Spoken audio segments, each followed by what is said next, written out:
তো এইভাবে গোশটা উঠাই দিতে। আসসালামু আলাইকুম। যখন একটা বাছুর গাবি দেয় তখন কি কি করা লাগে দেখানোর চেষ্টা করব। সর্বপ্রথম পায়ের যে খুরা থাকে ওইটা হাত দিয়ে চিমড়ায় একটু ভাঙ্গে দেওয়া লাগে।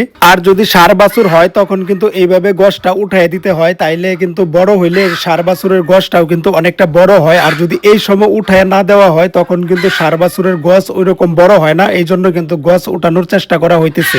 বাছুর গরুটা যখন মায়ের পেট থেকে বার হয় তখন কিন্তু অনেকটা চুপচাপ থাকে, এই জন্য হচ্ছে মুখটা ফাঁকা করে একটা খের দিয়ে দেওয়া হইতেছে যাতে ও মুখটা লড়াইতে পারে আর নিঃশ্বাসটা যাতে ভালো করে নিতে পারে, এই জন্যই হচ্ছে খের দেওয়া। আর খের দেওয়ার পরে দেখেন ওই কিন্তু মুখ লড়াইতেছে, আর এইভাবে মুখ লড়াইলে কিন্তু ওর নিঃশ্বাস নিতে একদম সুবিধা হবে। বাছুর গরু যখন মায়ের পেটে থাকে তখন তরল জাতীয় পানি থাকে, আর এই পানিগুলোই কিন্তু নাকে মুখের ভিতরে থাকে, আর হাত দিয়ে এইভাবে কিন্তু টিপে ওই পানিগুলো বার করে দিতে হয়, তাইলে কিন্তু নিঃশ্বাস নিতে আরো ও সুবিধা পায়। বাছুরের শরীরটা যেহেতু ভিজা থাকে তার মায়ের কাছে রাখলে জিবলা দিয়ে চেটে শরীরটা শুকায় দেয়। তারপরে বাছুরটাকে দূরে দাঁড় করায় তার মায়ের দুধের সাথে পরিচয় করায় দিতে হয়। শুরুর দিক দিয়ে পরিচয় একবার করায় দিলে তারপরে সে নিজে নিজে খায় নেয়।